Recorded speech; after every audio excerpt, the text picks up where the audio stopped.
So we'll start by setting our motivation. So think about your reason for attending, your interest in this material, and how understanding this material more deeply can provide you with tools and techniques that you can use not only to benefit your own life, but to help you develop new tendencies, new capacities that will help you be of greater benefit to others. And how even just by familiarizing our own mind with positive mental states, we automatically become more beneficial for others. We become less of a problem for others, and we more easily, more spontaneously engage in actions that are beneficial for others.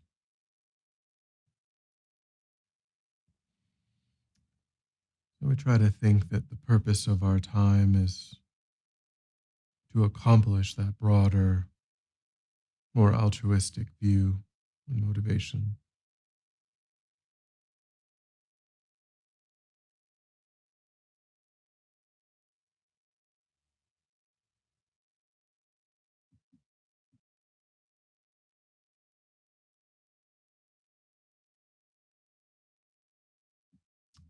All right. Can you hear everything all right? Yes, absolutely clear. Did you have any questions from last week? Or any thoughts if you were able to do a little bit of that meditation? Any thoughts? I apologize. I had sent along a note to you. I hope you got. I wasn't able to attend last week, and I haven't caught Oh, up with the right. video. That was me. Yep. Were you able to watch it or? No, not been able to. Okay, all right. I uh, I do have a general question Mhm. that I will be asking people such as yourself that I trust. I'm unclear with Buddhism when we create an altruistic motivation for others. Is that it seems like there's such an emphasis on um, that we don't want to repeat the lifetime, or we want to get out of suffering, is the way it's generally worded. There's such an emphasis on that feels like that's our motivation, which ultimately seems like a selfish motivation. Can you kind of clarify that for me? Because I Mhm. would prefer 100% to be coming from an altruistic intention, like that, feeling benignly even toward my enemies, which takes effort, but still wanting to do that. Yep. Thank you. Yeah, so there are different ways of thinking about it. One, within Buddhism globally, and two, even within Mahayana Buddhism, there could be different kind of views. So, of course, with the Theravada tradition, the with which that path of training culminates in lower nirvana, and so in that tradition, there is the whole emphasis is on trying to put an end to the process of ordinary rebirth. And of course, you could use that sentence to describe all of Buddhism. All of Buddhism, um, the goal is to put an end to ordinary rebirth. Um, but there are different ways of thinking about what that goal means.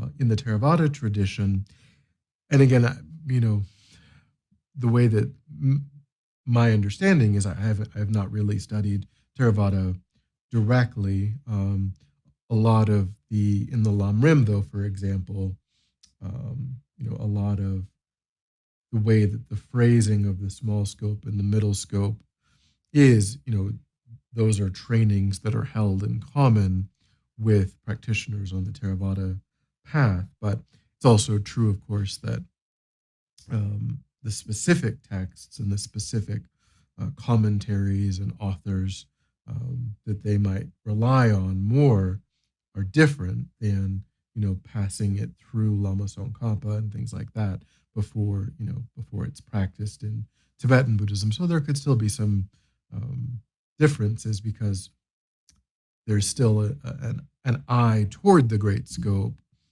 when everything is presented in Tibetan Buddhism. So maybe you find some differences because my understanding is that the way that in Theravada they understand the idea of lower nirvana is sort of an extinguishing of the mind itself. Um, and in the way that it's understood in Mahayana is that it is a state that is separate from ordinary existence, but that the mind is experiencing that state for perhaps a very long time, perhaps forever. There's a certain understanding that enlightened beings, which is beyond the beings in lower nirvana, that fully enlightened beings have the capacity of reaching these nirvanic beings and kind of urging further development, which is so in the Theravada tradition, they, of course, my understanding is disagree pretty much with all of that. So you have different views on even what lower nirvana means or is. And of course, the practitioners of the Theravada still develop great love and great compassion, but they don't develop bodhicitta. So they want all ordinary sentient beings to achieve nirvana, and they want to spread the teachings. They want to make the teachings available. They want it to be easy for people to practice the teachings. They're motivated to get beings out of ordinary existence on the basis of great love and great compassion, but they feel like in the same way, of course, all of the traditions agree that that process is driven by the effort of the individual, that my effort and your effort will determine the speed at which I and you accomplish that result, and that there isn't a great deal that can be done externally, to speed that along, apart from creating institutions, training teachers, making things kind of easy and supporting people financially. And then in the Mahayana tradition, there's an additional layer to that where they do accept the idea that enlightened beings also are involved in this process of helping to shift the external causes and conditions that can make things easier and so on, and provide kind of conducive circumstances. But it does ultimately come down to the individual's effort, the individual's own process of engaging with the material and getting the realizations in their own mind. But then in the Mahayana tradition, although we can describe it as putting an end to ordinary rebirth, this idea of what the practitioner does instead of ordinary rebirth is that their mind, since the mind is beginningless and endless, for a practitioner, the question for a Mahayana practitioner, the question is, what is my mind going to be doing beginninglessly and into the future endlessly? And for Mahayana practitioner, there's only two options. Option one is that mind will be cycling from one kind of ordinary lifetime, like ours, or in animals, or a being in the upper desire realm, or in the form realm or formless realm, or in the lower realms of the hungry ghosts and the hell realm, and so there are a variety of different choices, but it would basically just be one of those choices successively forever and ever and ever with no end. Or that consciousness can abide in the state of enlightenment, um, which puts an end to ordinary rebirth, but that consciousness exists and continues, but it does so abiding as an enlightened mind, enlightened consciousness. An enlightened consciousness can do things ordinary consciousness cannot do. Enlightened consciousness can intentionally take rebirth within cyclic existence for the benefit of the beings that are there. Now, to a degree, high level bodhisattvas also gain control over their process of rebirth. It's kind of a question of degree and also scope, because a fully enlightened being, their consciousness can emanate. I don't know if there's, in Buddhism, you find all of these sorts of like translations of different numbers. Like there's numbers that describe how long different rebirths in the hell realms last. And I think there certainly are numbers that describe the different bodhisattva grounds and paths and how many kinds of emanations a different bodhisattva, and they get progressively larger as a person progresses through the bodhisattva grounds and paths. But a fully enlightened being has just sort of, I don't know what the right number is, but an incredibly large number of simultaneous incarnations or emanations in a variety of different realms for the benefit of sentient beings. So whereas someone who isn't anywhere on the bodhisattva grounds, nowhere near any of this training, of course, for that person, for that consciousness, lifetimes are just one at a time and purely successive. But that statement is only a statement that describes that kind of consciousness. It's not a limitation on consciousness itself. It's a limitation for that kind of mind. A high-level bodhisattva has a different kind of mind, and an enlightened being has even a different kind of mind than that. So that opens up more and more possibilities for this process of emanation for the benefit of others. But as I said, even within Mahayana, historically speaking, you can find statements about different kinds of practitioners who are more, trying more or less quickly to kind of get there, that to try to get to that state of enlightenment. Broadly speak, at least today, kind of seems like most of the teachers, most of the presentations are emphasizing getting there as quickly as possible, as you're saying. But that's really because of the capacity, the new abilities that you gain, and the dangers kind of going more slowly, perhaps.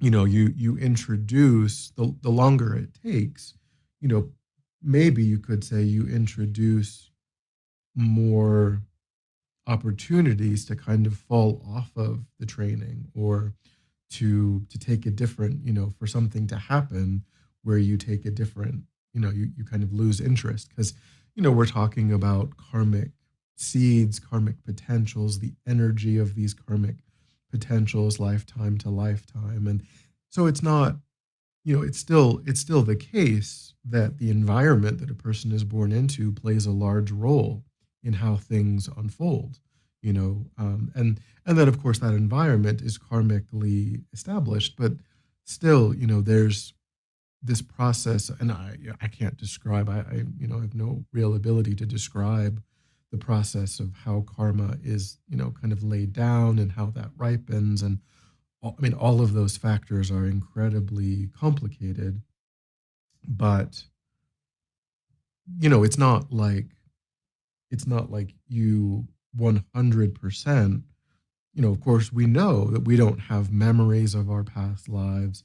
We don't, we're not, when you're 12, it's not like you suddenly are like, oh, yeah, I was a practitioner. And it's kind of like you gravitate towards certain things, or you have certain predispositions, or you have certain tendencies, or certain, and those are karmically established. But it's not a perfect, like, 100% just remembering and picking it completely back up.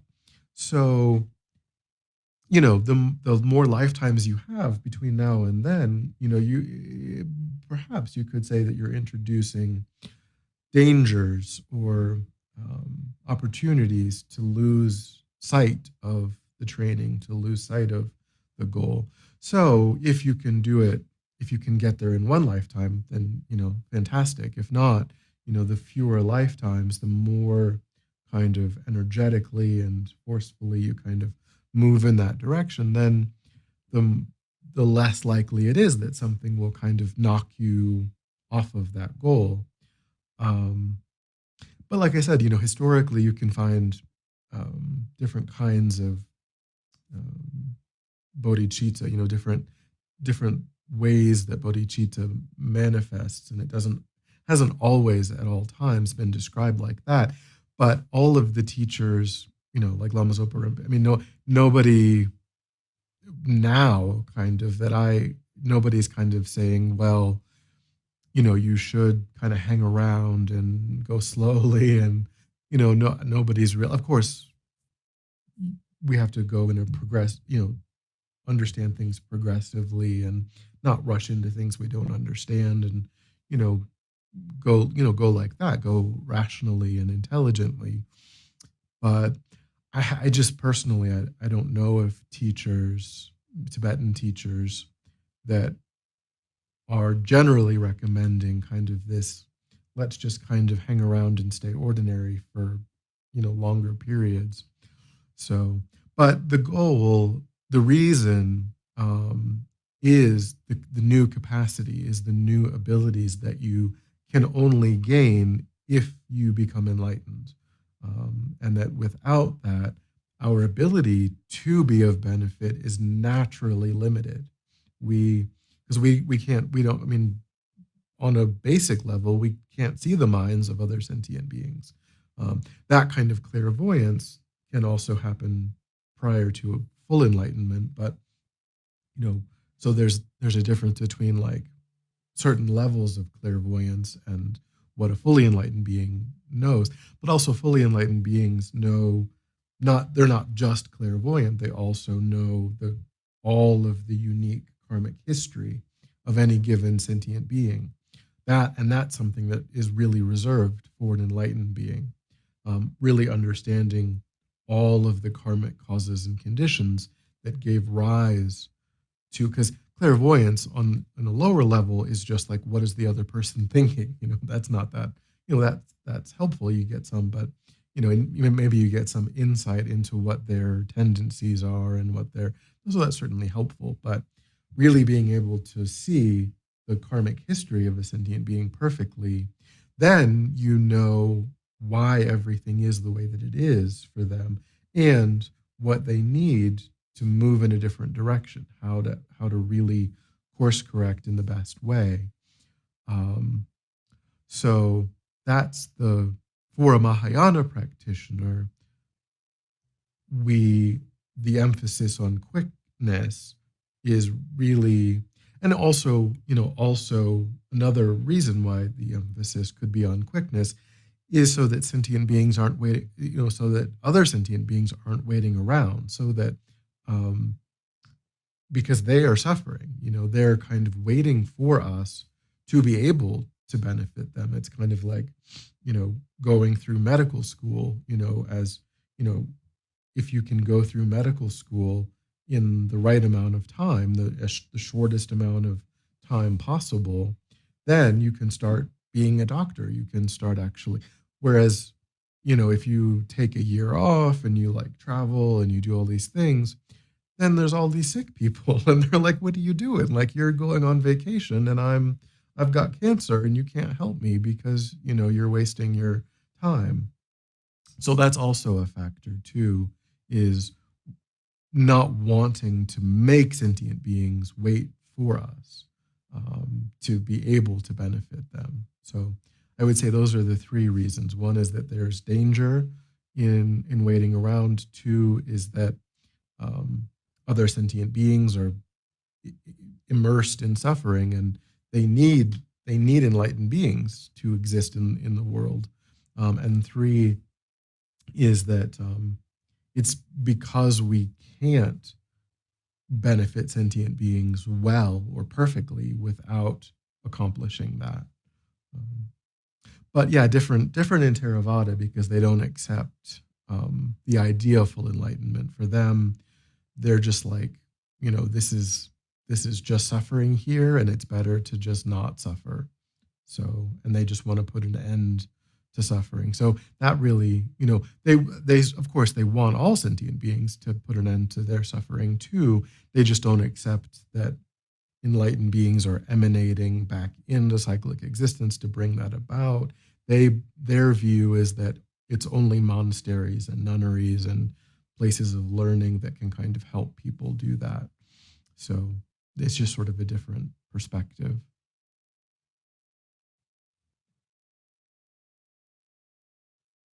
Did that answer your question, sort of?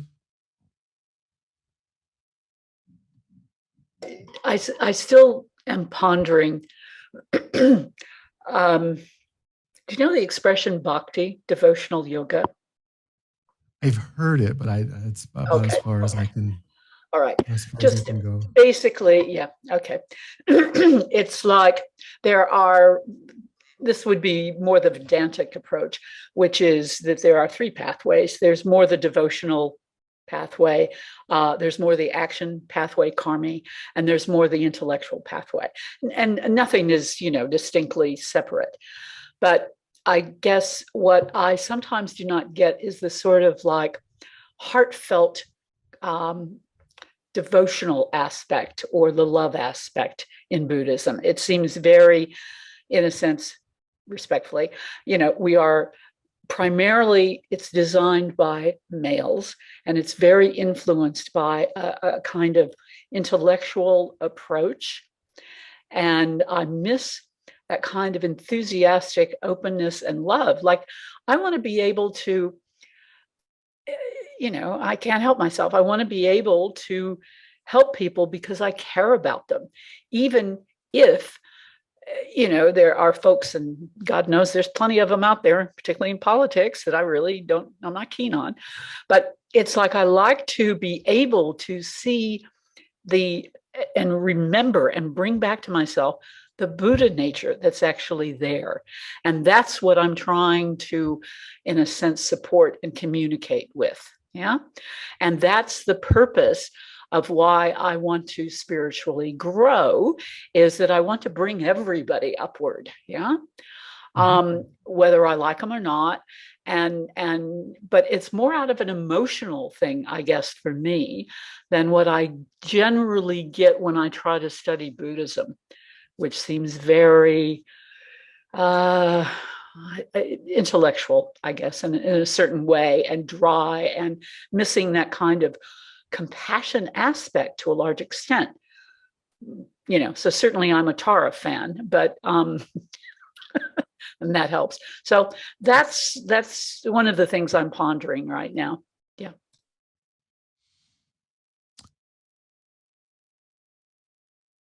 So I think,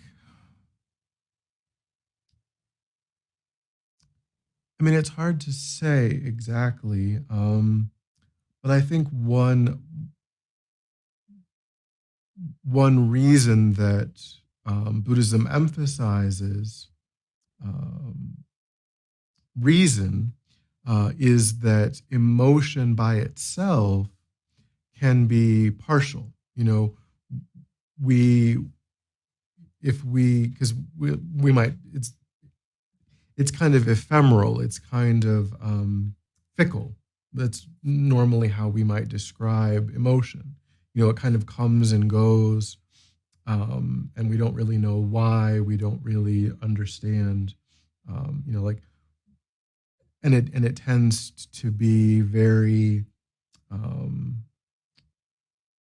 the result of the lens of our preferences and our ego. So, as you're saying, like, in order to get to this idea of whether, as you were saying, like, you want to benefit beings, whether you like them or not, um, that requires reason. That requires understanding that, because it's much easier, it's much more common. That attitude is not as pervasive in the world as the attitude of more so like a tribalism or a familial connection, or this idea that, well, there's a certain number of sentient beings that are in my family or my friends, that have benefited me, and so this is the group of people that I care about. And if you've not benefited me, I don't, maybe I'll help you if I have time.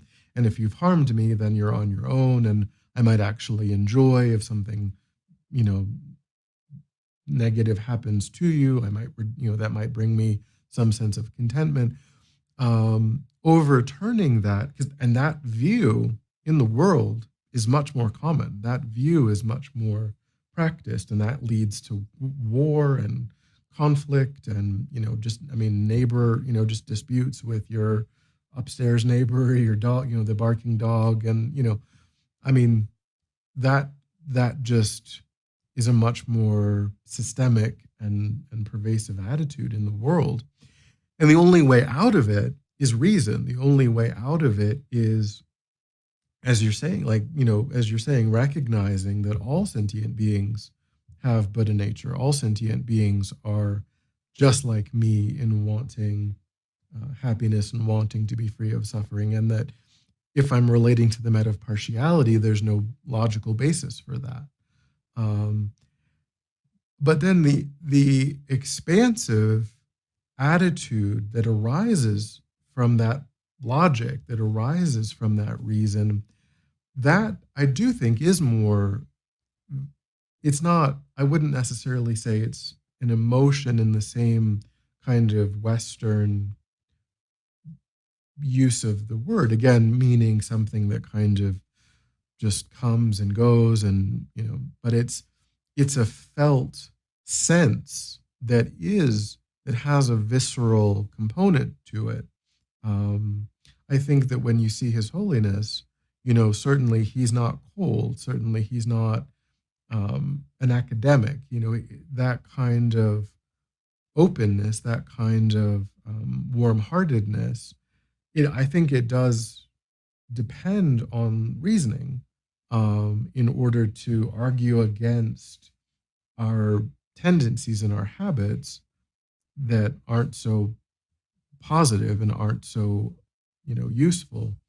But the actual experience of that results from that, I do think has a visceral kind of felt component to it, and that does positively impact um, the way that people speak to other people, and just kind of their general nature. They're kind of a more easygoing, more friendly, more approachable, more open nature. And as you're saying, like, I think also, the Tantrayana, the those kinds of practices um, are the kind of devotional practices that can help us to also come at this, um, this to approach this from a different angle. So, when you're talking about compassion, for example, um, there is a kind of logical or intellectual approach, which is to understand the disadvantages of selfishness, the disadvantages of egoistic self-concern, and the disadvantages of tribalism and closed, and then to understand the advantages of caring for others, wanting others to be free of suffering, seeing how all sentient beings are the same on the level of wanting to be free of suffering, and how again and again they're frustrated from that, and how they, without choice, are thrown into suffering again and again, and how they've been kind to us, limitlessly kind in beginningless past lives. So there's all that is an intellectual approach. Another approach is meditating on Avalokiteshvara, on Chenrezig, on you know understanding the meaning of that sort of archetypal form, and then you know, engaging in the mantra recitation, and having light rays and nectars, pour forth and fill your body and mind with the energy, the resonance of that, kind of. So there certainly are devotional sorts of practices like that from Vajrayana, and that's, I think, a really complementary way of supplementing the analytical meditations on, where you're thinking about the advantages, the disadvantage, all of that sort of, which could, certainly is a bit of a drier, maybe a drier approach, in one way of thinking that. So I think doing both, to the extent that a person wants to or feels motivated to. But I just do think that that the point of the analytical meditation, that the insight that it generates is not only intellectual. I think that the insight that is meant to be generated by an analytical meditation is meant to touch the heart, is meant to open the heart, in this sort of direct and visceral way. I think it takes time. I think it takes repetition and time for that to really unfold. But I do think that is part of the analytical meditation, that maybe the process, because there's all these lists and all of these, so it can seem like the process is intellectual. The 18 qualities of a precious human rebirth, and but when you meditate on the 18 qualities of a precious human rebirth, yes, you have to understand what the 18 are. Yes, you should probably memorize the 18, but then the insight that you actually generate is like, wow, like I myself in this moment possess something of extraordinary value and incredible rarity, that I've perhaps haven't possessed for countless eons of previous lifetimes, and may not, if I don't create the causes and the conditions, may not possess again for countless eons of time. So the kind of urgency and the kind of power and the point, the antidote, the sort of spiritual antidote that meditation, that particular familiarity is trying to generate in our mind, is very sort of tasty and very kind of energetic and visceral. I prefer, rather than like emotional, I always use the word visceral to kind of, because there is this immediacy, there is this kind of, whereas again, like I said, the Western view of emotion is that it's not stable. It's kind of, we don't have this idea that you can dwell in loving, in a loving mind, just as a baseline state, that in terms of emotions are things like, oh, I feel sad today, or I feel happy today, or I feel happy for this 30 seconds, and then I feel sad for this, next 3 hours, and then I'm happy again. And so the understanding in Buddhism is that these are mental states that can be really stable, and they're not subject to up and down in the same way. But I do think that ultimately any of the analytical meditations, because and then there's also there's Tonglen, which is also very um, there's a process to it. You're meant to understand like the process, but the the actual experience of it is quite visceral. Again, is my word. Um, but it's true that study is emphasized, because if we don't understand, if we kind of make up our own 18 qualities of, if we're kind of, you know if we don't understand what the Buddha means by impermanence, if we don't because we might think, well, impermanence means that everything comes to an end, and that's not true. Impermanence means everything changes moment by moment. Some things come to an end, but some things can change moment by moment, but not come to an end like the mind. Um, so the meditation, the study and the analysis is really to avoid misunderstanding what the Buddha taught. And like with emptiness, of course, that's quite important, not to just follow some made up presentation of what that means. Not someone's misunderstanding, because that certainly a teacher could say something wrong. And so we have to keep coming back to these authentic sources of material, so that we don't make those kinds of mistakes.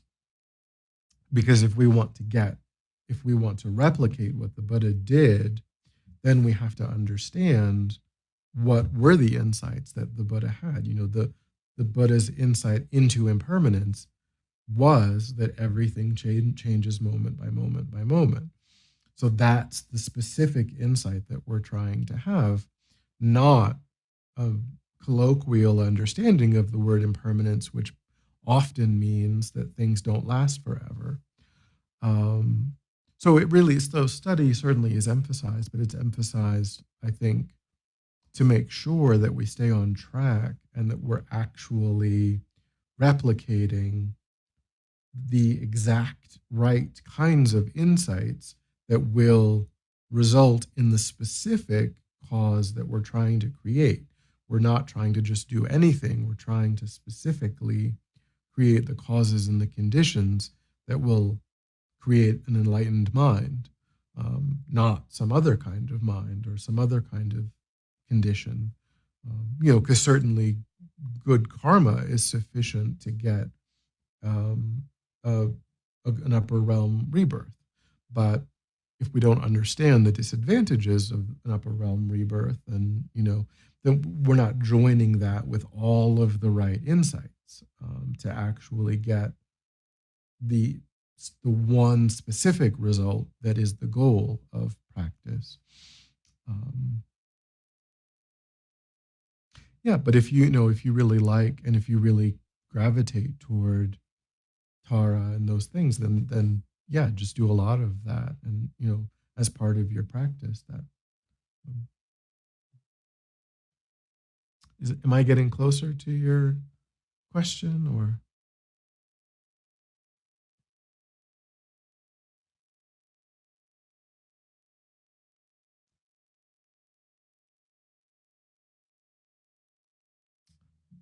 I don't know.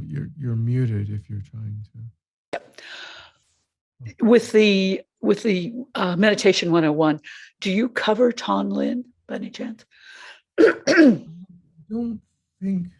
No, it's because meditation 101 really is more about like how to meditate than it is like the practice of meditation. So that particular meditation, I don't think is covered. There is um, like a general purification with light meditation, but that's different. Okay, thank you.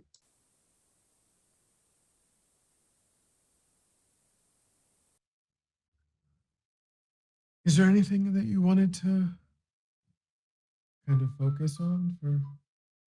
Sorry, my phone is doing something. No, we've talked about my question. I'm fine. Thank you.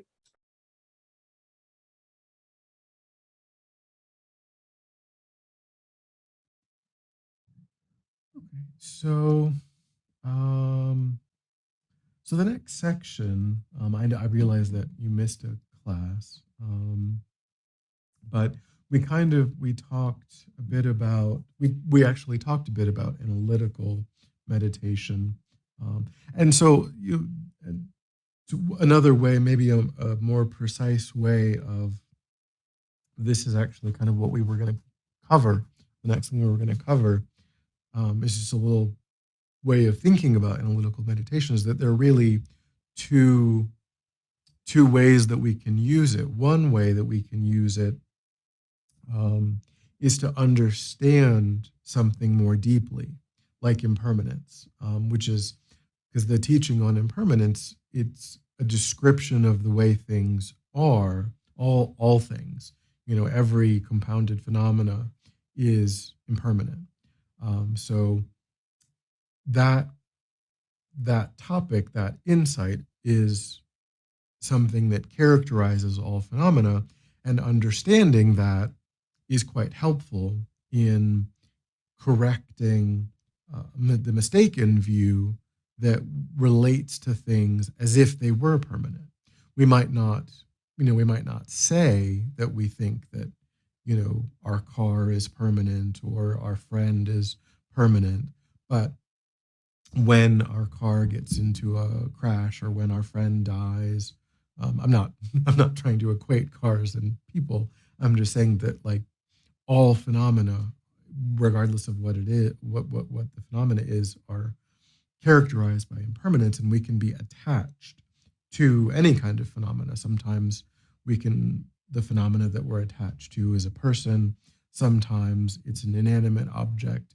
Um, we can care about and be emotionally invested in all kinds of external phenomena, and it is as though we're relating to it um, as if it were permanent, because when its nature is shown to us through its being damaged or becoming dysfunctional, or in some cases dying, when it changes in a way that kind of fundamentally alters our relationship to that object, because it no longer performs the same function that you know we need it to perform, or that it did perform, and it doesn't really can't relate to it in the same way, we suffer, when that person, or when it's absent, because it no longer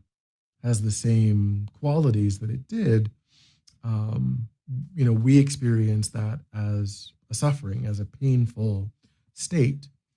Whereas, the reality is that that was the only, um, that was the inevitability of that phenomena, is that it could not have ever been otherwise.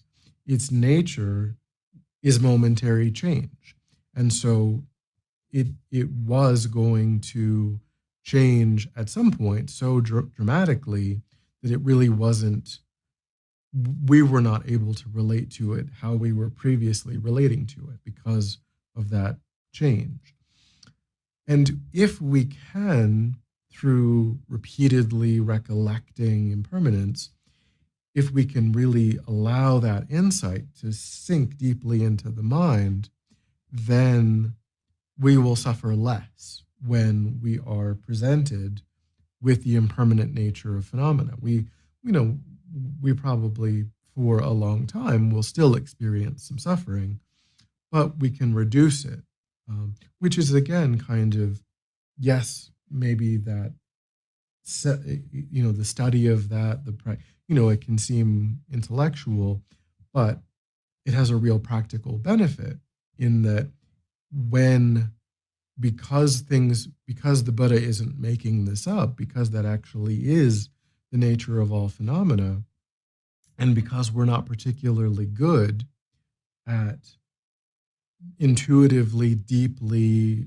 understanding and relating to phenomena through that insight, by developing and cultivating that insight on a practical level and on a day-to-day practical level, we will actually find that we are more balanced, less reactive, less up and down when the impermanent nature of all, everything in our environment, when that impermanent nature is manifest, when it actually becomes noticeable.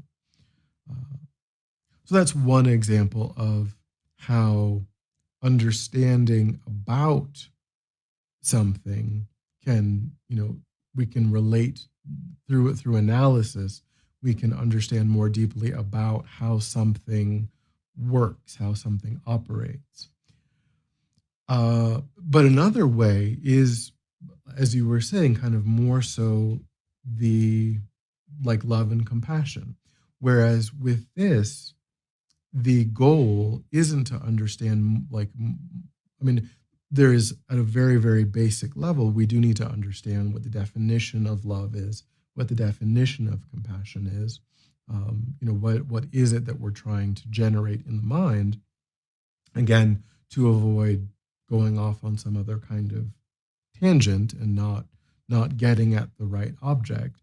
But really, the goal of meditating on compassion, on meditating on love, is to become more compassionate, is to become more loving, is to actually embody that quality. It's actually to naturally and spontaneously be able to bring that to bear in our interactions, in our relationships with others, to spontaneously act from that baseline, stable mental state of love, of compassion, because, we tend to think that love is enjoying something, wanting to be around it,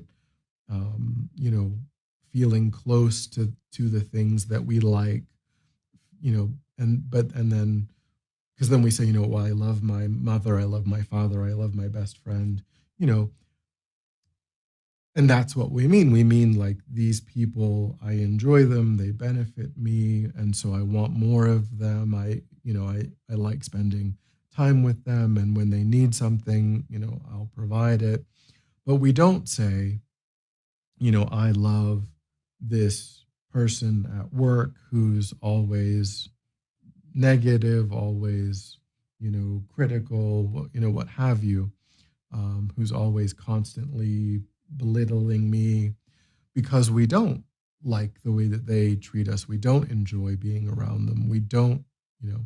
But the Buddhist perspective, the Buddhist definition of love, as I'm sure you know, is the wish for oneself and all other sentient beings to have happiness and the causes of happiness, um, which has nothing to do with liking a person, enjoying their behavior, agreeing with their behavior, supporting how they choose to interact in the world, condoning the delusions that cause them to harm sentient beings. It's just simply, I want them to be happy and I want them to be free of, and I want them to have the causes of happiness. And then compassion is the wish for them to be free of suffering and the causes of suffering, oneself and all sentient beings to be free of suffering and the causes of suffering. So of course we have to include ourselves when we're developing limitless love and compassion. But the goal of meditating on the disadvantages of, again, all of these things, is so that this view, this baseline attitude of wanting sentient beings to be happy and to be free of suffering, is just always present in the mind. And it's not partial. It doesn't arise sometimes for some sentient beings, and it's not difficult to cause it to arise in relation to other sentient beings. It's just the baseline state and how we relate to all sentient beings. So we actually become the energy of love and compassion on a deeper level. Um, but it's true that we use reasoning, we use logic, we use some of these things to achieve that, to get to that goal. But still, that's the end goal, is that we actually want to embody some of these. But as I said, impermanence is different. We're not trying to embody impermanence. We are impermanent. We're just trying to understand impermanence. So there are two types of analytical objects. Some we're trying to understand, and some we're trying to actually embody or become.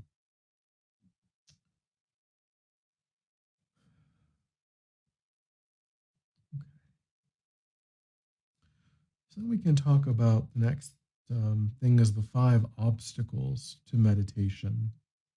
So, or to having a practice of meditation, to actually consistently having a formal sitting practice.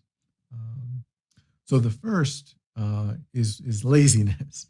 This is the first major obstacle, and laziness is just not being interested, not feeling like doing it, not getting started, finding something else to do.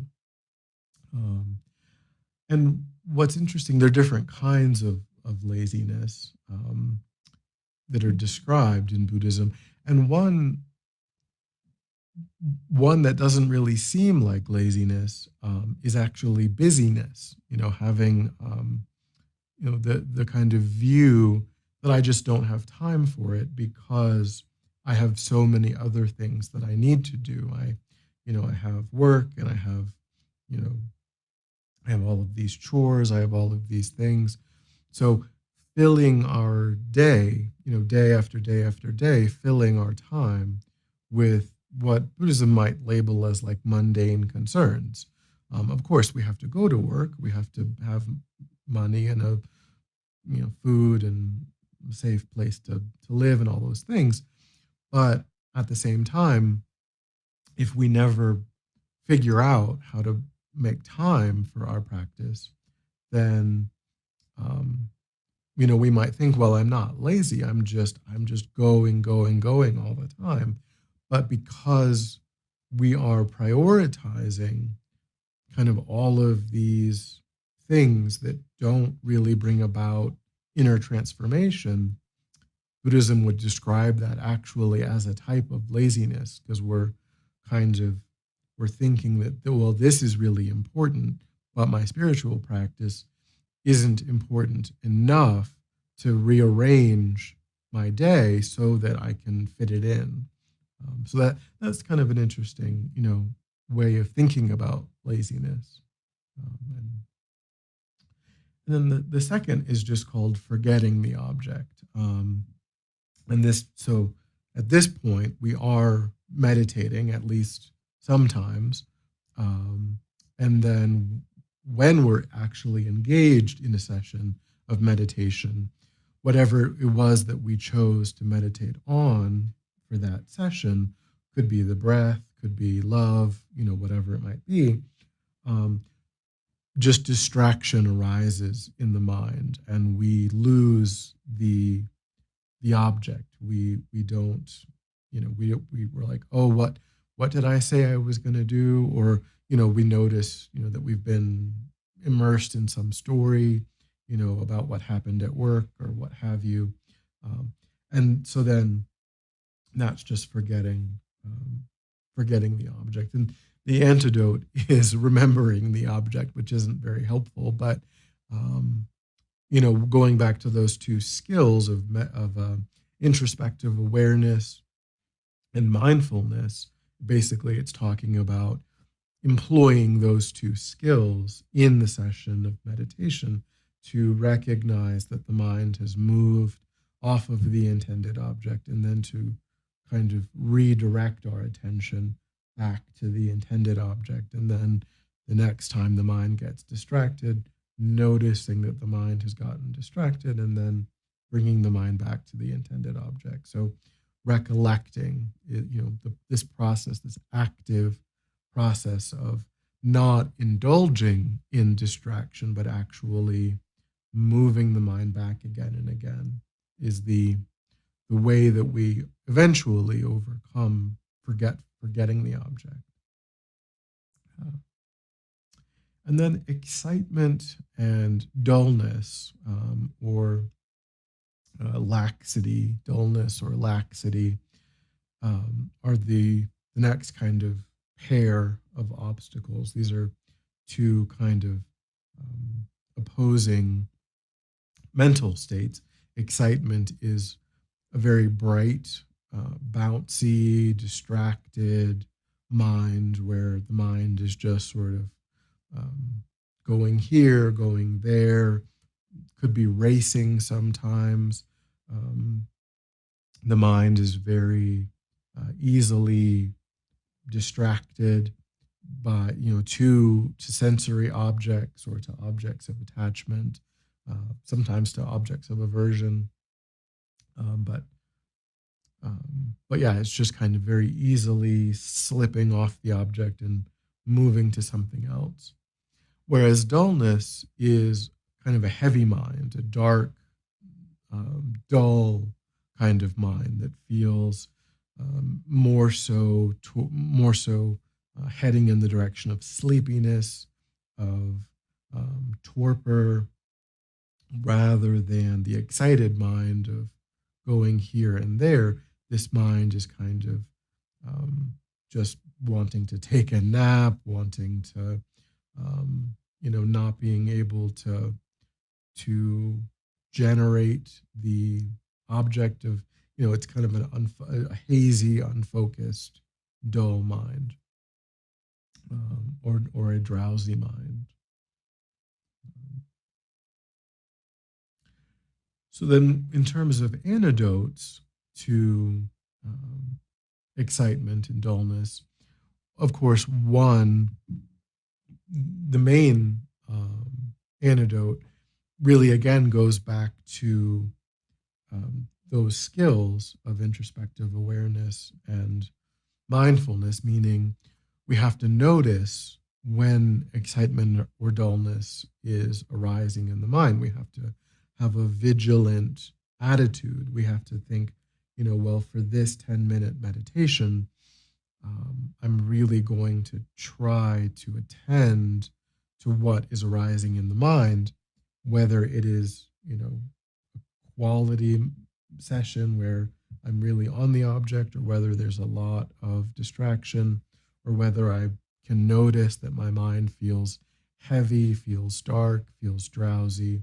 We have to really go into the session with a sense of paying attention to the quality of the meditation, because there are different specific antidotes that we would employ if there was excitement in the mind versus if there was dullness or laxity in the mind. And knowing how to do that depends on being vigilant, having that sense of vigilance in the mind. And essentially from there, we would either have a sense of tightening the mind down, excuse me, tightening the mind down if it was, if the mind was going a million miles an hour, kind of flying from one thing to another, we would have this sense of kind of reining it in, tightening it down. Or if the mind is quite low, quite dull, then we would have this idea of bringing the energy up, of raising. So when the mind is excited, we need to pull it down and sort of tighten things down. When the mind is quite low, we need to bring the energy up. And there are different ways that we can do that. One is to perhaps do a few like if we're going into a session and we're noticing it, we could for a few minutes kind of put that particular object aside and say, okay, I've noticed that there's a lot of distraction in my mind, or there's a lot of excitement in my mind, or there's a lot of dullness in my mind.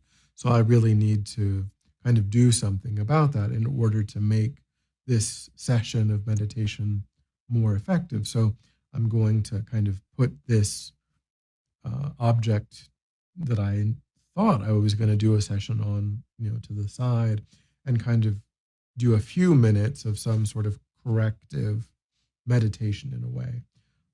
So we could start by doing a breathing meditation, which, as I mentioned, in Tibetan Buddhism, really the breathing meditation is considered to be kind of a preliminary tool for making a session of analytical meditation more effective.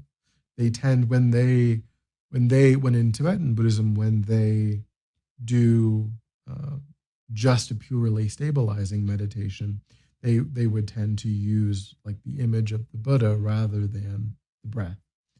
Whereas in the Theravada tradition, they really do use the breath as one of the main objects for developing concentration. But actually, visualizations are more common in Tibetan Buddhism.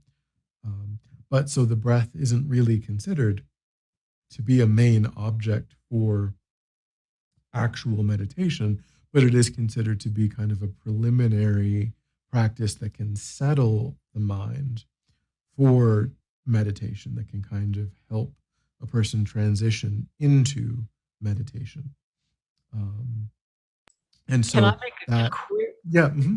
If I could make a query on this, on the breathing. Okay. I would have been exposed to that probably like 50 years ago.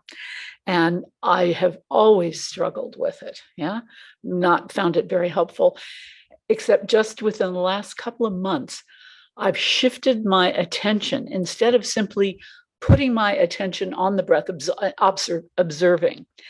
If I willfully breathe in and willfully breathe out, I find that then that focuses me in a way that simply observing this passive behavior did not through all those attempts at it.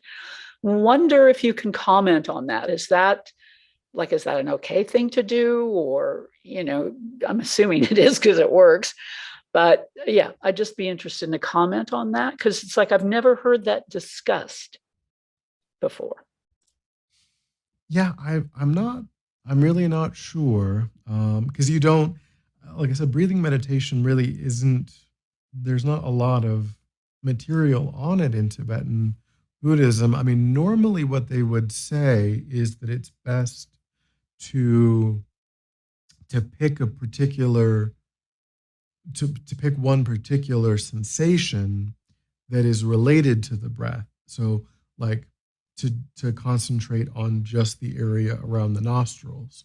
So of course the breath, the in breath and the out breath, has a whole kind of bodily process where there's the inflation of the lungs, the dive, there's a whole kind of slew of sensations that accompany the breath. And normally they would say to just pick the one sensation. So during the entire in-breath, you're ignoring all of the other things that are happening, and it's just that one sensation. But generally, I haven't seen that controlling the breath intentionally is, I don't know if recommended is the right word or not, but isn't kind of how it's presented. Normally, the instruction that I've seen most often reads more like just breathe normally and naturally, because of course, as a person becomes more relaxed, as a person that their breathing changes, the the breathing slows, becomes more shallow. Um, so, it could be that if we try to maintain too much conscious, awareness of it, we might interfere with that process where naturally the breath is going to shift. So maybe that's something to just kind of watch. Like, do you notice? Are you just are you still observing that there's a natural change in the breath over 5 minutes or 10 minutes, where it does kind of, or are you like, when that happens, are you kind of fighting against it? Are you kind of like, no, no, I can't let it, get slower, or because I need to keep the same kind of cadence or rhythm? Um, I would say maybe fighting against the breath's natural process is not maybe what we want to do. Um, I mean, in the sutra on breathing meditation, the Buddha says that the practitioner does want to maintain an awareness of, um, you know, like he says, when the bhikkhu is breathing in, the bhikkhu knows that he's breathing in. When the bhikkhu is breathing out, he knows that he's breathing out. Um, so there, of course, it's a meditation, so there's an alertness and there's a stickiness, because it is just the breath that we're meant to be focusing on rather than anything that's not the breath. So it's still an object in that same way. But yeah, I don't know. I think probably Geshe Cherub or someone is better to give you more precise instruction in terms of, um, relating to the object in a way like that. That's the Yeah, best I'll I can comment do. that it's not pranayama that I'm doing, as in controlling the breath. It's just normally breathing is an automatic process. For me, if I become conscious of that you can use your will to choose to breathe or not breathe, and that's where my awareness is drawn to, is that at this point it's a willful activity rather than a kind of subconscious activity that, as I do the dishes, I don't notice that I'm breathing.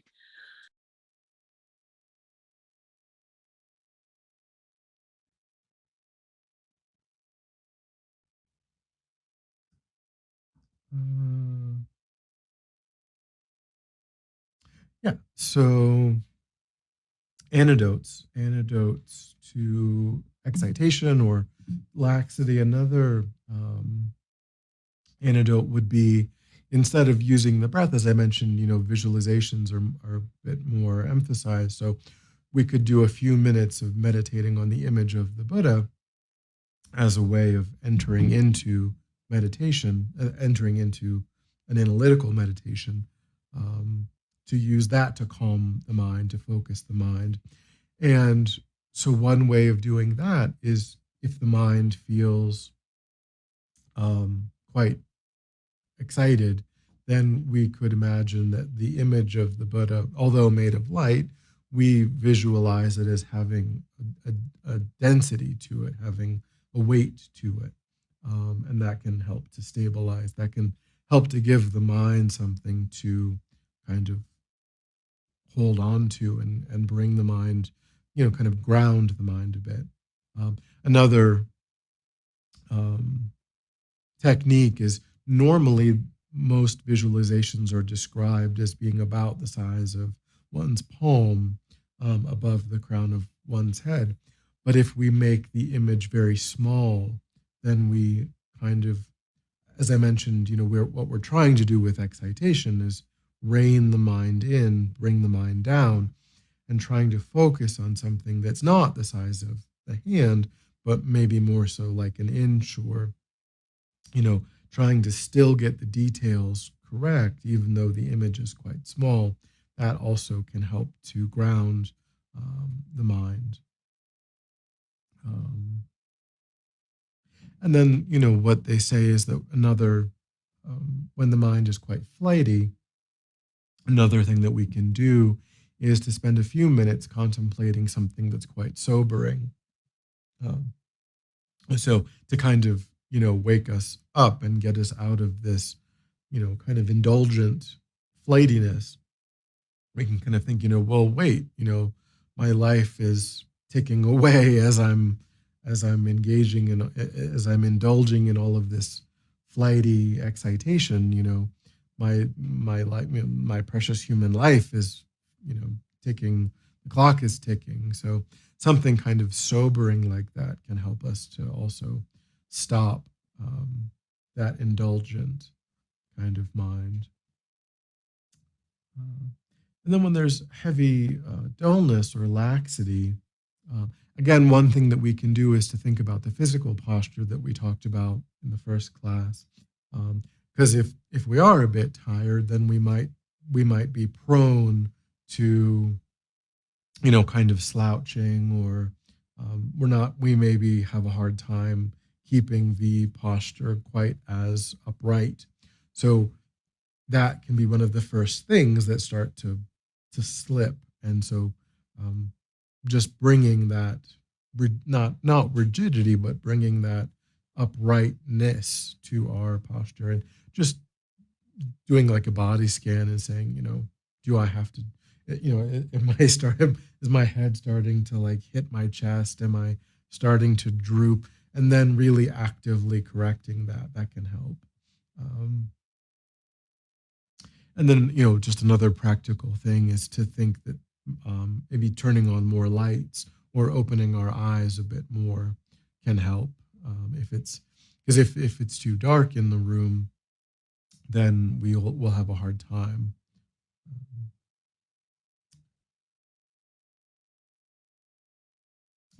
And then another possibility, as I mentioned, what we want to do is raise the energy of the mind when the mind is quite dull. So we can visualize a small orb of light round about the level of the navel. Um, and we can visualize bringing that up to the top of the head and really actually just shooting it out into space, so, and we can visualize that um, over and over again, just for like 2 or 3 minutes, this idea of uh, bringing this energy up, this ball that is, said to kind of have an impact on the chakras, and kind of start to bring the attention more so up to the higher chakras, which will brighten the mind a bit. Um, yeah.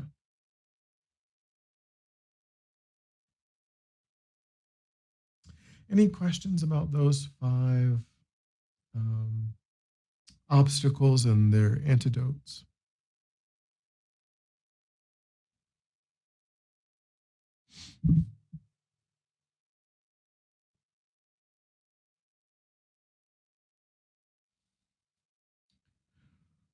So then there's another list of 5 um, in a way, 5 obstacles, but these are what we could say negative mental states, 5 different.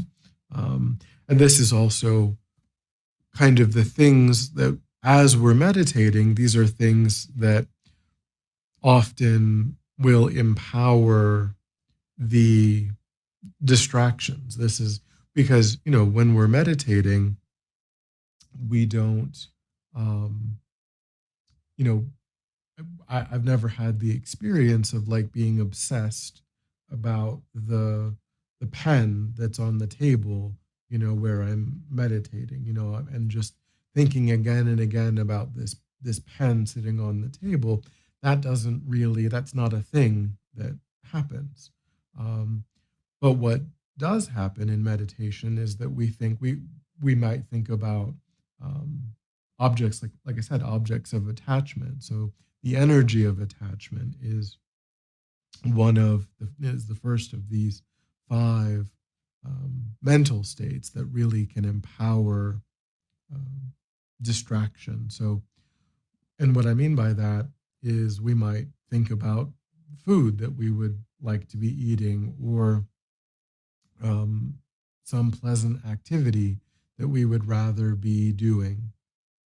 We might think, oh, I could be, I could be at the beach, or I could be talking to my best friend, what have you. And so these are all objects. And again, objects just mean an existent phenomena that's outside of oneself. These are all objects that appear to us to be pleasant. And when we apprehend a phenomena to be pleasant, we often feel like our own happiness is contingent upon being in contact with that pleasant object. And we might feel like, well, right now I'm kind of uncomfortable, I'm cross-legged on the floor. It's a little drafty. My back is a little bit, so there are no objects of attachment, in my immediate environment. There's nothing here that, there's no good food, there's no good music, so, um, but really all of those kinds of objects, um, the way that we're relating to them is unrealistic, is exaggerated. We we're misidentifying what kind of object brings happiness. We think that if I can remain in contact with good food and good music and good company and so on, then I will achieve some kind of lasting happiness. But we've all had a lifetime of, contact on some regular basis with these objects of attachment. And yet there's great suffering in the mind, great dissatisfaction in the mind. So just doing more of that, we can see isn't realistically going to do what we think. It's not going to result in genuine, lasting, permanent happiness. Whereas what we're trying to do in meditation, these new habits, these new, we've never in this life generated limitless love, limitless compassion. We've never deeply related to all things that are impermanent as impermanent. All of these new constructive mental states are not things that we've ever done, unlike contacting objects of attachment, which we do all the time. So really, it is the objects of meditation that will bring what we're looking for, not these objects of attachment. So the more that we can familiarize our mind with that, the more that we can see through this exaggerated, unrealistic idea that we have about what objects of attachment can do for me, then the less often these objects of attachment will disturb our meditation. Of course, that's going to take, that effort is a lifetime of effort, but the more we do it, the more result we'll get on that. And then the second is basically objects of aversion. And here we could say the energy of anger. The energy of attachment arises when we contact what's pleasant. The energy of anger arises when we contact what we are averse to, what we would prefer to be separated from. So with an object of attachment, we prefer never to be separated from it. With an object of aversion, we prefer to always be separated from it, which is just as unrealistic. These are, in a way, two sides of the same coin. And in that sense, they're also both equally unrealistic. They're both exaggerated minds. because we also think that just like we think that my happiness is contingent upon my contacting objects of attachment, we think that my happiness is also contingent upon never contacting objects of aversion, never being inconvenienced, never being spoken to poorly, never being mistreated, or all of any of these variety of things that we are averse to. And when it does happen, earlier that day, earlier that week, then that is what the mind in meditation, when we're trying to quiet the mind, when we're trying to focus on an object, that memory is what the mind is going to go to. We're going to think about that time that we were cut off in traffic, or that time that that person said an unkind thing to us. We're going to perseverate on those memories because of this energy of anger in the mind that can't tolerate objects of aversion.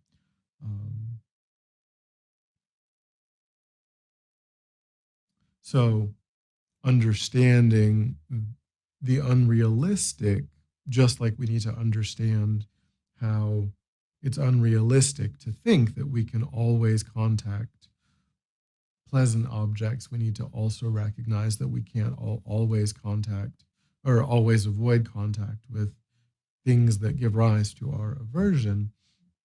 And also how when we contact things that we're averse to, that we would rather not be experiencing, that moment of contact may be outside of our control, but the anger that arises in response to that moment of contact is something that we can begin to get more and more control over as we progress along our training, along our path. So, yeah. So the extent to which we can do that is also beneficial for being able to have things not disturb our meditation. Uh, so we'll stop there. There's three more negative mental states that give rise to distraction. But any questions, any thoughts? No, I'm good.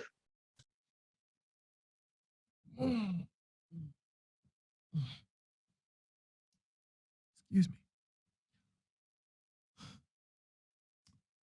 All right.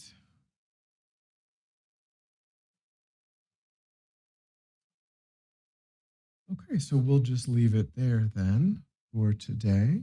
And yeah, so we'll dedicate. So we recollect our positive motivation that we established in the beginning. And we think that we've actualized that motivation by contemplating these topics.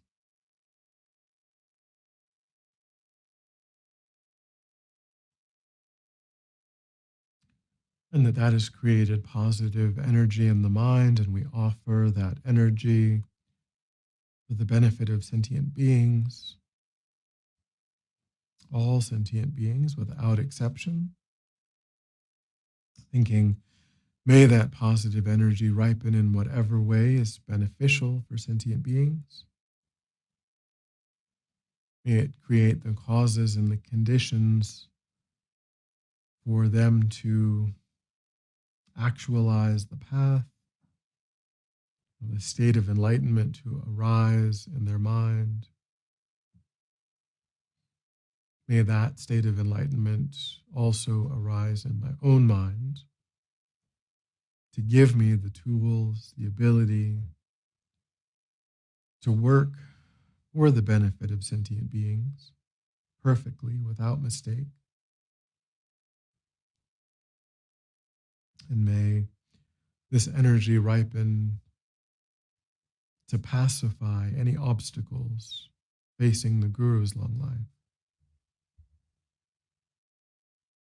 And may I and all sentient beings come under the care and the guidance of the enlightened beings until we swiftly achieve enlightenment.